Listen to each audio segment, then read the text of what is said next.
always started my mornings the same way. Coffee brewed strong, not because I liked the taste, but because it reminded me I was still in control. No cream, no sugar. Just like how I ran my life, clear, focused, unsweetened. I had just finished folding the laundry when the text buzzed in. Reminder, please update your access credentials at the front desk by today. That was odd. I'd never received anything like that before. Still, I figured it was some system-wide update. Technology always needs fixing these days. I slipped my shoes on and headed out. The building was quiet as usual, lobby staff polite but reserved. But when I handed over my card, something shifted. The receptionist avoided eye contact. She took my badge with both hands, like it was something delicate. Or contaminated. "I'm sorry, Ms. Caro," she said carefully, "but your access credentials are no longer valid. You've been removed from the primary lease." What? I laughed lightly, assuming she had the wrong file. That must be a mistake. She typed something quickly, then turned her monitor toward me. "According to our system, the ownership has been transferred. You'll need to speak with the current leaseholder if you'd like to reapply as a resident." My sister's name stared back at me from the screen. Catherine. Primary leaseholder. I felt the ground shift beneath my feet. At first, I stood there, blinking. Like if I waited long enough, the screen would fix itself. "This has to be an error," I said. "I've lived here for over 10 years. She nodded slowly, sympathetic but rehearsed. "You'll want to contact building management directly. I'm just following protocol." I walked out of there like I had just emerged from a car crash, fine on the outside, shattered behind the eyes. The penthouse had been mine. I managed every repair, paid every invoice, took care of Dad when he had his stroke right there in that hallway. And they just handed it off? Driving didn't help. I barely remember the route I took. I left 3 voicemails for my parents, measured, but sharp. "Catherine? Seriously?" I said in the last one. "Call me back." Her voicemail was a joke. Literally. Some smug recording with her laughing in the background, saying, "If you're calling about money, it's already gone." I hung up before the beep. The lawyer didn't answer either, at least not directly. A junior associate picked up, someone I'd never spoken to before. According to our records, he said flatly, the property deed was signed over to Catherine Caro 2 weeks ago.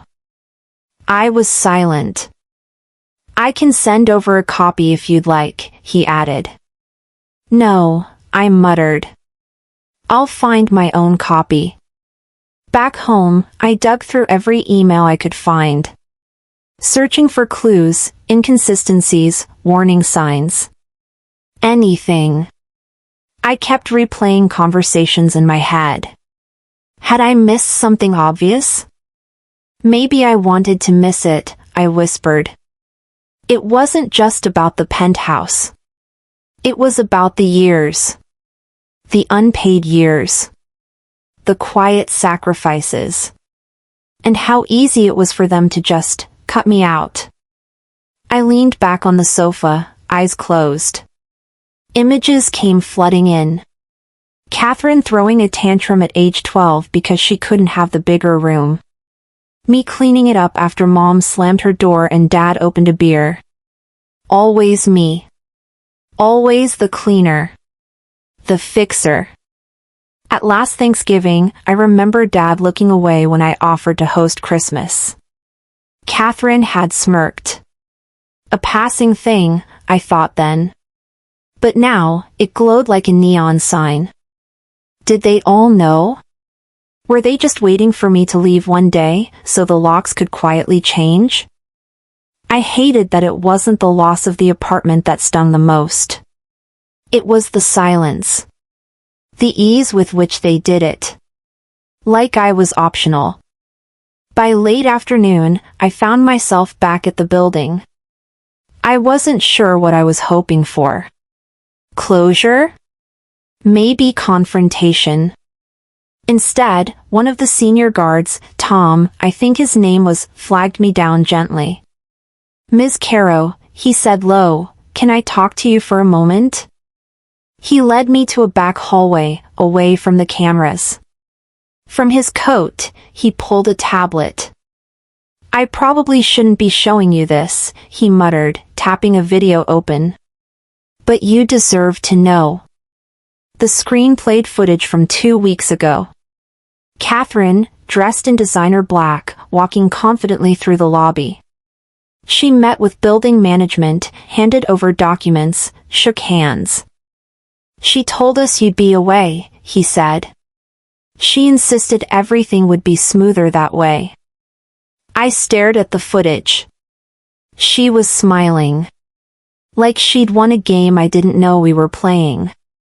"She planned the timing," I murmured. He gave me a small nod.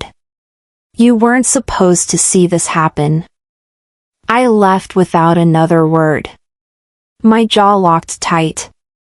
I didn't cry. Not then. By nightfall, my heart had settled into a new rhythm. Not numb, sharp. Alert. They wanted silence. They orchestrated it to avoid questions. But now, I had questions. And I wasn't going to ask them kindly. I wouldn't confront them. Not yet. I'd watch. I'd dig. I'd listen harder than I ever had before. And just like that, I stopped being the daughter they could silence. I didn't sleep. I couldn't. I just lay there in the unfamiliar quiet of my backup apartment, the one I used to call a second place for business trips. Funny how quickly a home becomes exile. My eyes fixed on the ceiling fan. It spun in slow, steady loops, like it knew nothing had changed. But I had. Tom's words from the night before echoed, then blurred into Catherine's smug grin in that security footage. And under it all, my mother's voice from 2 months ago, buried deep in my voicemail list. "Just need you to sign a temporary lease update, sweetie. Just legal housekeeping." I never signed anything. I remember brushing it off, told her I'd get to it, then forgot. But if I didn't sign, what did they process? What did they forge? I closed my eyes and replayed every conversation, every moment I had dismissed as family weirdness. Things weren't weird. They were calculated. By sunrise, I was at the kitchen table with my laptop open. Not browsing. Hunting. I dug into my old email links to our family's legal threads. Most were routine, tax documents, property updates. But one stood out. A forward from Catherine. It hadn't been meant for me.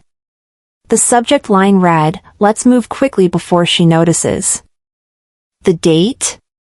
3 weeks before that front desk slap in the face. My pulse thudded like a ticking clock. I opened an older thread between our family lawyer and me. His last message had an attachment. Gone now. Deleted or never included. I fired off a new email. "Please send all documents with my name attached from the last 6 months. Every single one." I didn't threaten. Not yet. I wasn't ready to play loud. But I whispered something to myself as I hit send. They thought I wouldn't notice. They were right until now. Late morning bled into noon. I skipped breakfast. I barely moved. Around 1 p.m., my phone buzzed. Unknown number. I almost let it ring out. Something told me to answer. "Ms. Caro?" a familiar voice rasped. I sat up straight. Mr. Delacroix? He was Dad's old nurse. Retired now. We hadn't spoken since the funeral. I hope I'm not intruding, he said. I was at the building yesterday visiting Mrs. Hanlon. She lives 2 floors below your old place. I saw your name on an eviction notice at the security desk. The silence stretched. I didn't say a word. I overheard something, he continued. Back in spring. Your mother. She was on the phone, she said, Venora won't fight. She never has. I covered my mouth with my hand. He kept talking. I should have told you sooner. I didn't want to get involved. I'm sorry. You weren't wrong, I said, voice flat. I didn't fight. Not then. We said our goodbyes. I hung up, but didn't move. Just sat there, letting the betrayal seep deeper. This wasn't a sudden decision. It was a slow, quiet campaign. And everyone believed I'd just take it. I opened my notebook, an old leather one Dad had given me years ago. The irony. First page, I wrote in block letters, receipts. Then I filled the next 10 with memories. Conversations. Dates. Tones. All the moments I had laughed off, now recast in sharp relief. Like the night Mom asked if I was planning to stay in the city long term. I thought she was making small talk. Now I heard the calculation. Or the week she offered to take care of your taxes this year, dear. You're so busy. That had seemed generous. It was surgical. Every moment was a dot. Now, I was connecting the lines. By the time the sun started setting, I had a timeline. Every odd conversation, every suspicious email, every piece of silence that once seemed harmless. It all aligned. The transfer. The lawyer's silence. Catherine's voicemail. My mother's sudden sweetness. Nothing was accidental. I stopped looking for reasons. I started looking for accountability. I whispered to myself, who else knew? Was Catherine just the sword or was she the hand? I opened new tabs, searched New York property law. Inheritance loopholes. Digital signature litigation. I wasn't a lawyer, but I knew how to learn. I knew how to build a case. Quietly. Brick by brick. They forgot the one rule of betrayal, I said aloud, still staring at the screen. I never forget anything. That night, I drafted an email. Not casual. Cold. Legal. I used phrasing I'd seen in our family's lawyer messages before. As a former stakeholder with documented residency, I formally request all actions pertaining to deed transfers involving Unit PH1 over the past 12 months. I wasn't asking. I was documenting. I wasn't seeking closure. I was preparing fire. I ordered an audio recorder online. Overnight shipping. Discreet. Just in case. I stepped out before bed, wrapped in a long coat, phone in one pocket, recorder in the other. I stood across the street from the building I once called mine. The penthouse windows were glowing. They were in there. Laughing. Eating. Comfortable. That comfort ends now. Waking up without the hum of the penthouse's air system was still jarring. The silence in my apartment didn't feel peaceful, it felt like absence. Something taken. Something stolen. I sat on the edge of my bed, still in yesterday's clothes, thinking about the way Blair strolled into that penthouse like it had always been hers. I could still see her fingers grazing the hallway wall, deciding where to hang new art. as if she was decorating her rightful space. That memory burned. I opened my bank app and scanned the recent charges. There it was, $3,740 billed to our family estate. Description: penthouse upgrade, artwork installation. Her name didn't even appear. Just the charge. Paid. Approved. Done. I grabbed my notebook, scribbled, "When I look like a guest, they treat me like one." Then underlined it. This wasn't a mistake anymore. This was a message. I turned on my laptop and started the folder.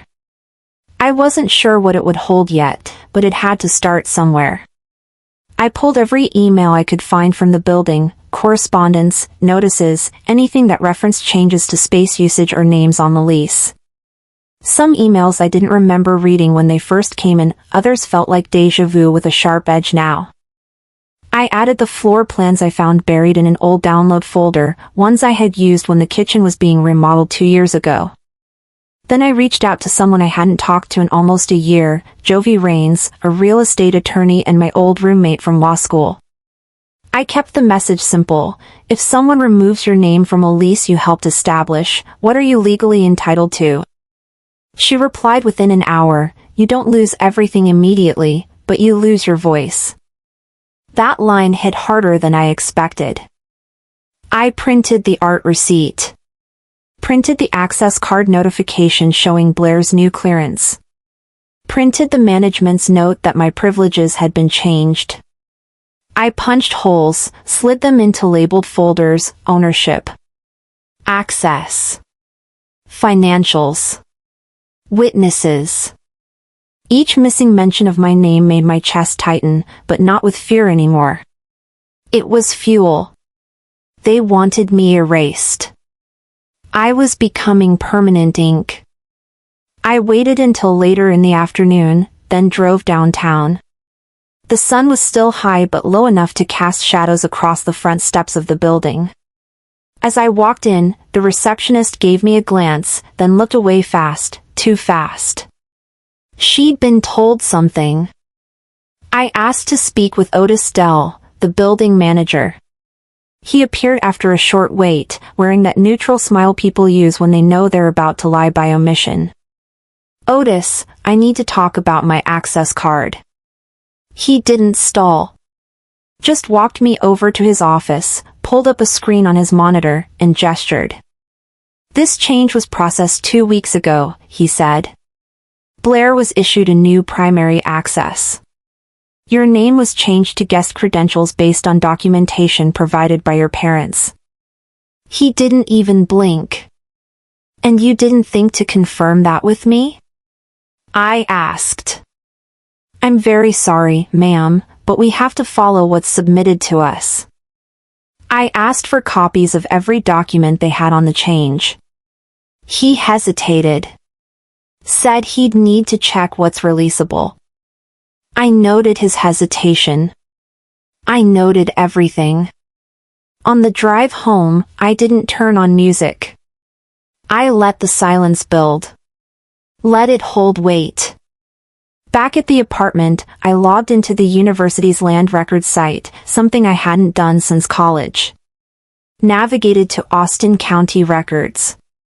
Entered my parents' names. There it was, grant deed filed 6 weeks ago.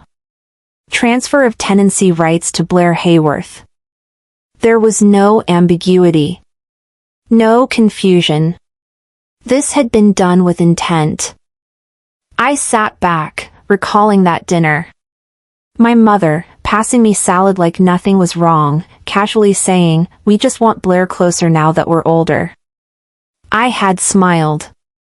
I had nodded. Now I wrote in my notebook, this wasn't inheritance. This was erasure. I went back to the files, organizing more cleanly. Added a tab labeled voice memos.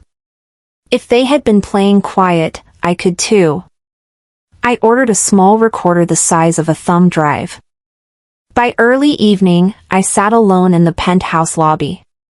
I didn't try to go upstairs. I just sat. I sipped coffee from the cafe across the street, staring at the marble floor, thinking. Do I go public? Do I leak it to someone? Call out the betrayal on social media? Maybe. But not yet. I remembered what Jovi said, you fight numbers and names, not emotions. I'd stick to the plan. I walked out at 9 p.m. As the door shut behind me, I didn't feel like a visitor anymore. I felt like someone preparing to reclaim what was hers. I walked into the lobby on Saturday morning expecting something routine, a maintenance notice, maybe a reminder about the HVAC system. Nothing more. The glass doors of the lobby let in a soft reflection of the Austin skyline, and for a moment I remembered how at ease I once was here. Then the concierge handed me an envelope addressed to someone else, someone I didn't expect. Ms. Blair Hayworth, it read. My name wasn't on it. I felt that subtle jolt again, the kind that signals deep change. Inside the envelope was a letter from the building's legal department. The heading, Executed Transfer Agreement, enclosed. My throat turned dry. I had never signed one. I never even got a warning. The word ownership hovered in my mind like a heavy stone. The casual convenience of my space felt like it was slipping through my fingers, not stolen, but quietly reassigned. I left the envelope on a marble table, pressed my palm to the cool surface, and tried to steady my breath. This was more than a key. This was the lock itself.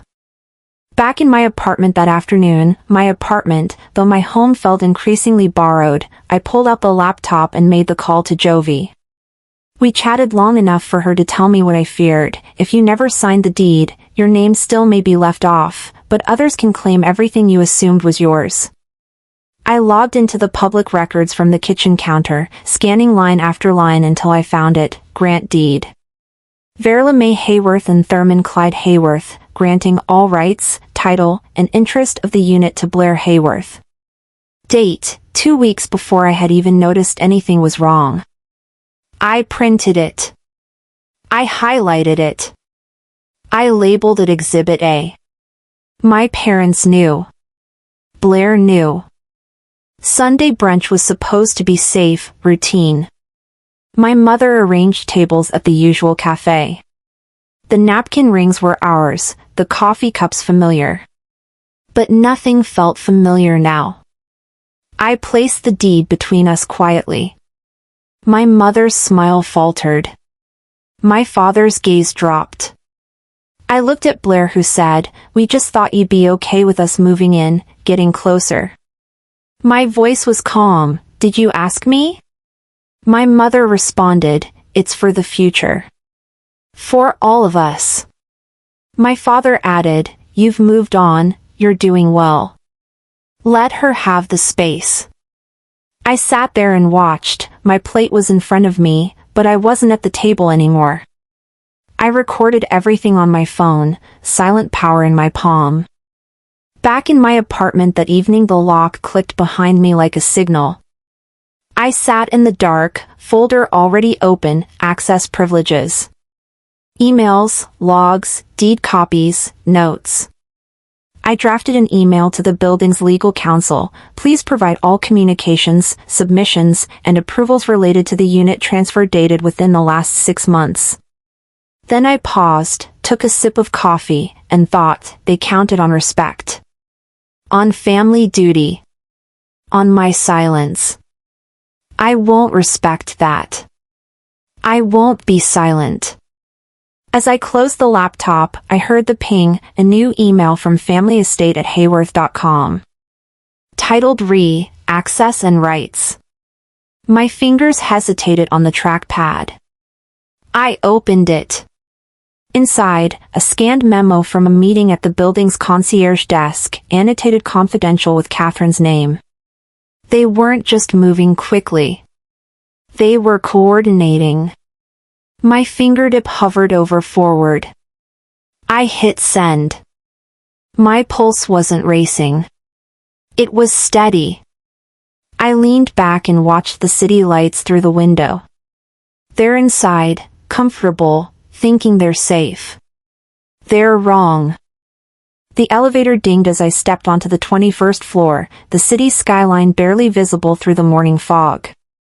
Jovi's office felt clinical, glass-walled and quiet. We sat across from each other in a room that overlooked the heart of downtown Austin, but all I could see were dates and signatures. She laid out the evidence. The transfer timeline. The altered access logs. The email Blair never thought I'd see. I nodded slowly. I knew what had to happen. After I left the firm, I didn't go straight home. I stopped at a coffee shop, stared at my phone for 20 minutes, then made the call. Hi, Mom. I need everyone at my place Thursday. We're going to discuss access and ownership. Bring Dad. And Blair. There was a pause, then her soft, practiced voice. Of course we'll make it work. Dad didn't even hesitate. Sure, he said flatly. I hung up. My hand was no longer hovering. It was closed into a fist. I wouldn't ask anymore. I would declare. By the time Thursday rolled around, the sky was sharp with winter light. The penthouse looked just like it had months ago, but everything inside had changed. I placed 2 sealed envelopes on the coffee table, one for Blair, one for my parents.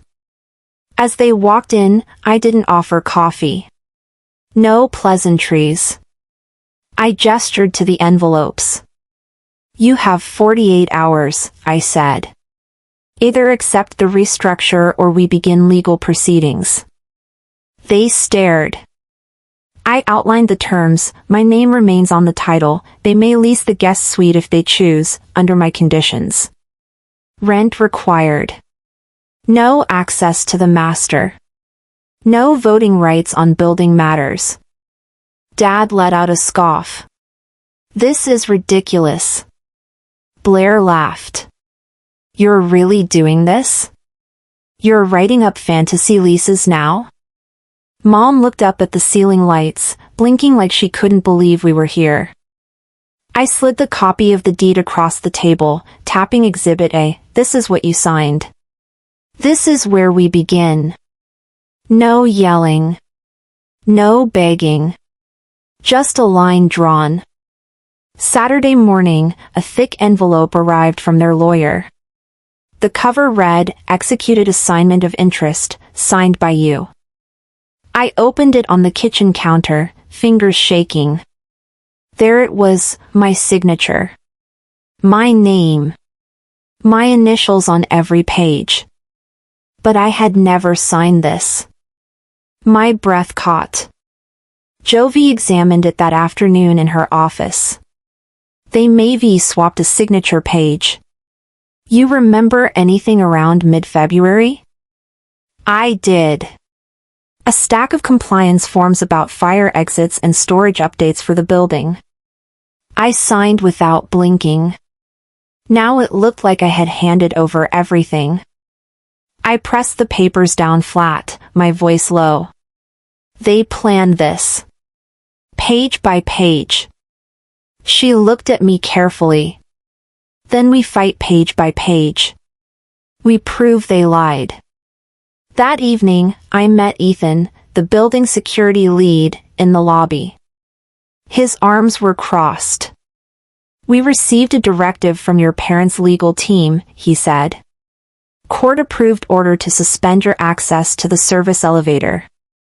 Blair's move-in logistics take priority. I swallowed. It wasn't just legal now, it was operational. I said, send me that order. I'll be sending mine shortly. He nodded and walked away. I stood there, alone in the lobby of a building I owned, technically, and watched the night unfold. Back upstairs, I poured coffee, flipped open my laptop, and began typing. To all relevant parties, if the attached documents are not retracted within 24 hours, I will file for immediate injunctive relief and issue a cease and desist for unlawful occupancy and property interference. I hit send. Parents. Blair. Their attorney. Building counsel. Minutes passed. Then Blair's text appeared. "You're making this worse than it needs to be." I didn't respond. I closed the laptop, stared out the window. This place, the floors, the walls, the view, I bought it. With my name. My career. My sweat. They'd gambled I'd stay quiet. Now, I'd force them to choose. I woke up to the buzz of my phone on the nightstand. Still groggy, I glanced at the screen and froze. A local Austin news alert lit up my lock screen. Hayworth legacy lives on, Blair Hayworth to reside in iconic downtown penthouse. I sat up, heart hammering. The headline shouldn't have existed. That was my home. I tapped the video link. There she was, Blair, perfectly styled, sitting on the balcony I designed, with a practiced smile. "I'm honored to carry forward our family's dream," she said to the reporter. "It's about roots, legacy, and rebuilding what matters." My hands trembled. The spoon in my coffee mug clinked against ceramic like a countdown. It was a power play, public, polished, calculated. She was rewriting the story before I could speak. I tagged the building's account and shared the article with no caption. The time for whispers was over. I called Jovi.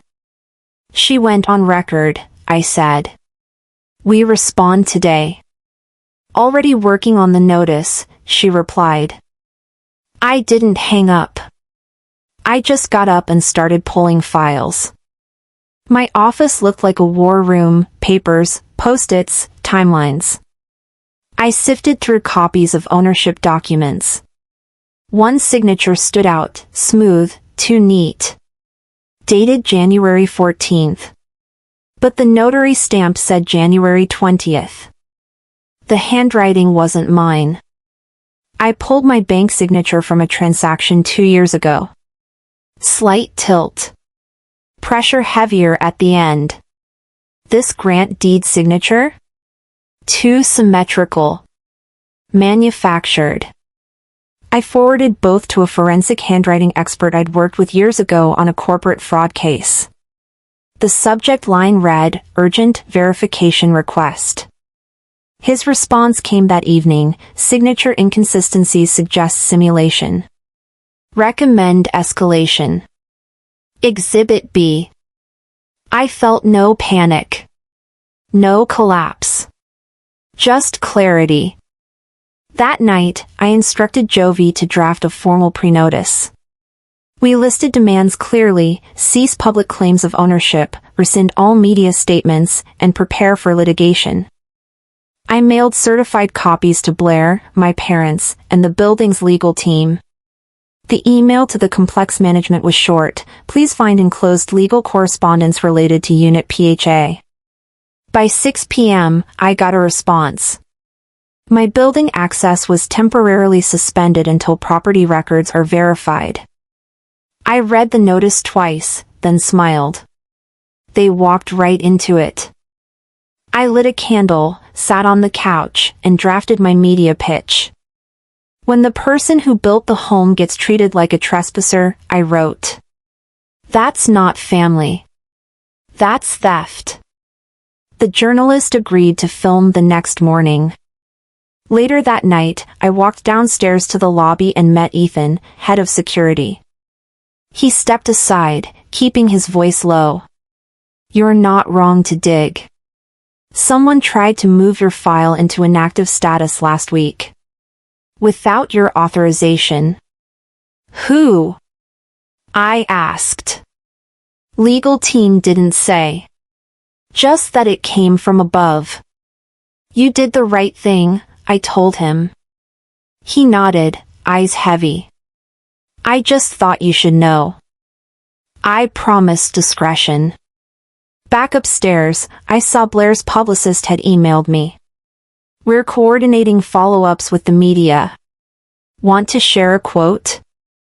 I replied, when I speak, it'll be my truth. On record. At sunrise, I recorded a short video from my kitchen table. No glam, no filters. My name is Venora Hayworth, I said, and the home you just saw on the news? That was built from my life's work. And it was taken by family. I uploaded it. Within hours, it spread. Older viewers shared it across platforms. Looks like my brother in 1984, one woman commented. Another wrote, blood doesn't mean loyalty.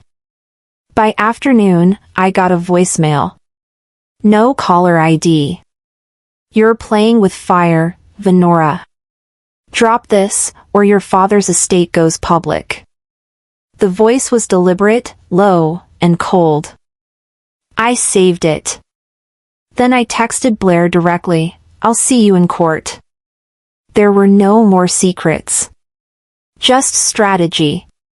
Just fire. The Sunday brunch at my mother's house in Austin felt routine until it wasn't. I sat at the end of the table, watching grandparents, cousins and old friends laugh over quiche and mimosas, feeling like a guest in what used to be my family meeting. Midway through the main course, my mother, Verla, rose holding the mic, gave a polite nod to the assembled guests, and said plainly, Lurleen, you were never truly part of this family. Everyone froze. The silverware stopped, the murmurs faded, and the air tasted like betrayal. My heart caught, then burned. I looked over to see Blair slip her arm around Mother's shoulder, grinning at the guests like she just closed a deal. I stayed quiet. That moment didn't break me. It focused me. I left the table without seeking comfort, because I knew. They had drawn the line. I crossed it. By the time I reached my downtown apartment, I was already moving past shock. I pulled out my old notebook and thumbed through years of sketches, notes, reminders. Every time I'd tried to belong, they'd shifted the goalpost. I remembered Jovi's words, you build something. They move in and call it theirs. Staring out at the city lights through the window of the penthouse, I thought, this is mine. I wasn't waiting to be claimed. I was claiming. I typed a message to the building's legal counsel, expect full cooperation from me now. That simple sentence felt heavy with intent. I wasn't defending anymore, I was acting. The next day I invited press into the living room of the penthouse. Local real estate writers, lifestyle journalists, a few city reporters, they all arrived. Behind me on a screen I displayed two documents, Exhibit A, the original grant deed with my signature, Exhibit B, the so-called assignment of interest with a different signature claiming I relinquished ownership. I spoke clearly, here is proof. I did not sign away my home. I did not vacate. But they acted like I did. The room stirred. Blair's face turned red. My mother's expression hardened. Then I played an audio clip, Verla's voice, she won't speak up. A hush followed. I looked at Otis Dell, the building's head of security, standing near the door. His nod was small but meaningful, my ally in plain sight. I said, family does not get to rewrite truth. And I walked out. That evening I sat with Jovi in my study, papers strewn about us like the blueprint to a fortress. We mapped out the litigation, injunctive relief, chain of custody for documents, forensic examination of signatures. I committed to a public narrative, if I built it, I own it. And if they took it, I'll take it back. I reviewed evidence of financial irregularities, charges for Blair's decor billed to my account, transfers I didn't authorize. I didn't allow tears or complaints. I allowed the facts. No more silence. No more waiting. At midnight I titled a new document, Hayworth vs. Hayworth, Petition for Injunctive Relief and Fraudulent Transfer. I signed it with the only authentic signature I truly owned. My phone buzzed. Blair's message, "You'll regret this public war." I watched the skyline of Austin from the window, the lights of the building that once held my home shimmering in the darkness. I whispered, "The countdown begins." I wasn't just reacting anymore. I was directing. I stood in the living room of my penthouse as the late afternoon sun painted the city gold. The skyline framed the windows like I was in the center of my own exhibit. Guests were arriving for the Hamworth family legacy evening, local media, real estate press, building management, family friends. My invitation said one thing. My purpose said another. Today was my moment of truth. I wore a sharp navy blazer, the color of reclaimed power. A whisper floated across the Sky Lobby entrance earlier, "Is she even family?" I heard it and I noted it. I reminded myself, this event wasn't about proving belonging, it was about rewriting what's owed. The building's Sky Lobby doors opened and my father, Thurman Clyde Hayworth, stepped up to the stage before me. He looked around at the guests and said simply, "We made a mistake." The gasp in the room was immediate. This was it, the start of the turn. My father continued, his voice steady but aged, "I signed the documents believing all my children were equal. I did not foresee the clandestine transfer." He reached over and pulled a sealed draft from a leather folder. He handed it to me and allowed the slideshow behind him to display it. My siblings listed, equal share of the penthouse, dated years before. I took the folder and faced the crowd. My mother's jade eyes widened. My sister Blair's shoulders slumped. I said into the mic, "Here is what I inherited, respect, effort, home. But here is what I was denied, disclosure, dignity, voice." I turned the document toward the cameras, clear proof that what they presented to the world was false. Time slowed for a moment.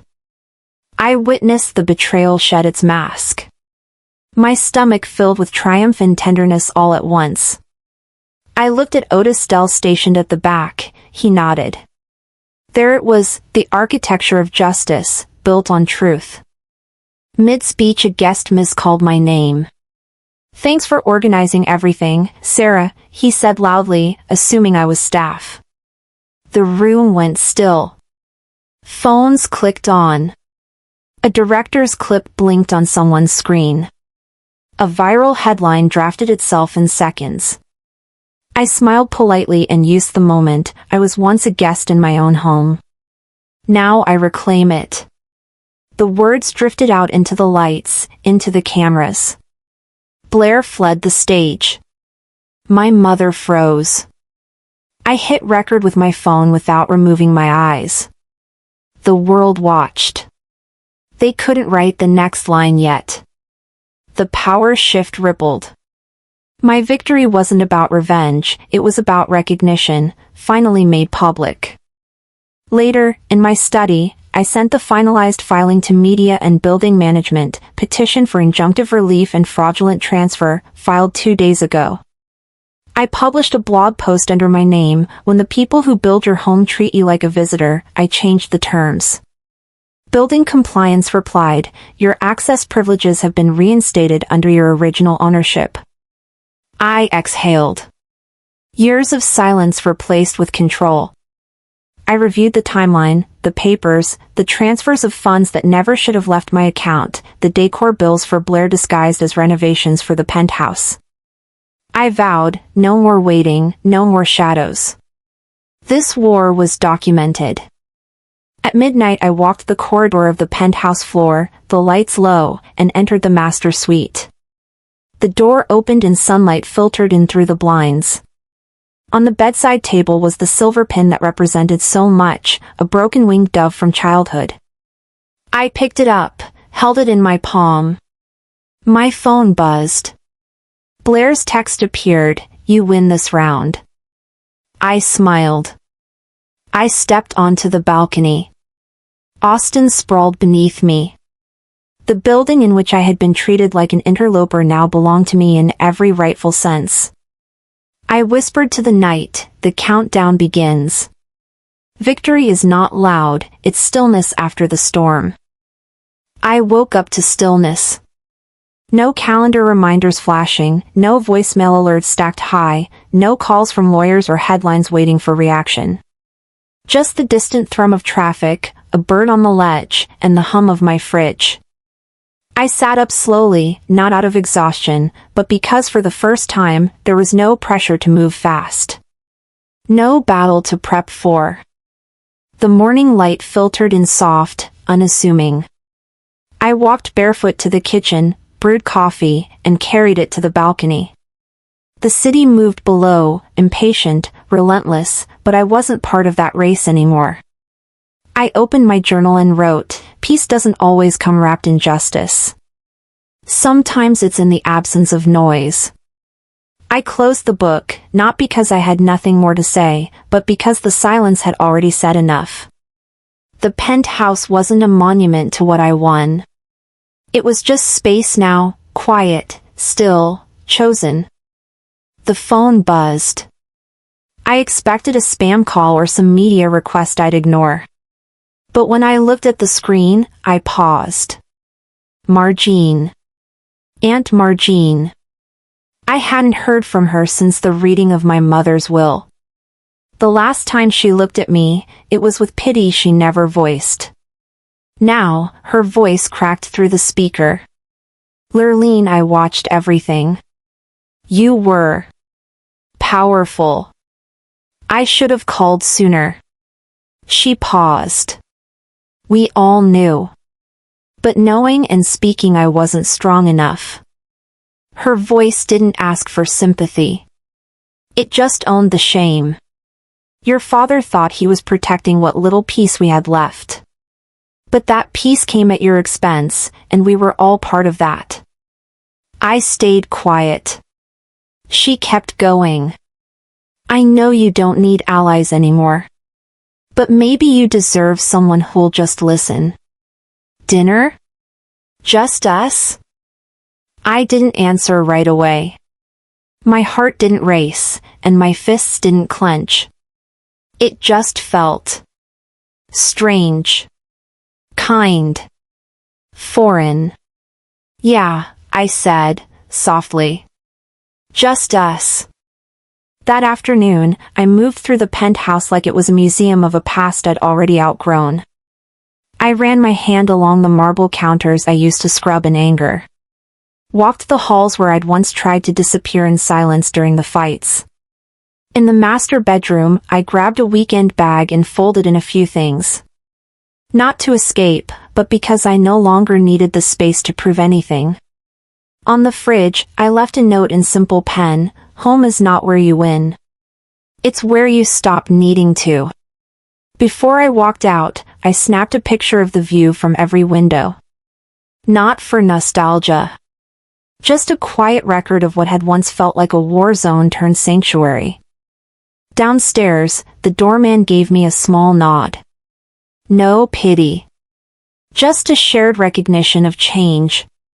I nodded back, stepped outside into a world I didn't feel the need to conquer anymore. I didn't drive far. My hands took me somewhere familiar before I even had to think, an old bookstore near campus, tucked between a laundromat and a tattoo shop. I'd come here during storms in college. It was the only place no one looked for me. The door creaked open, the bell still slow and hollow. The same owner looked up, eyes lighting just enough to recognize. "You used to come in when it rained." I smiled. Guess some habits are worth keeping. I wandered through the aisles, ran fingers along spines, and found a journal, no lines, no prompts. Just blank.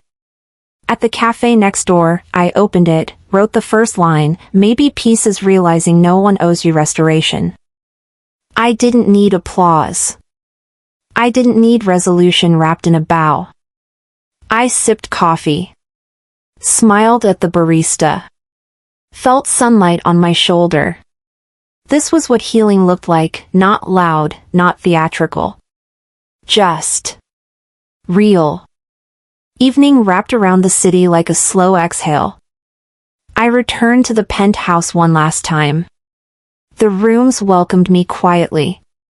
I turned off every light, one by one, until the hallway lamp was the only one glowing. My phone vibrated on the counter. Blair. A simple text. Dinner? Just us? I stared at it. I didn't reply.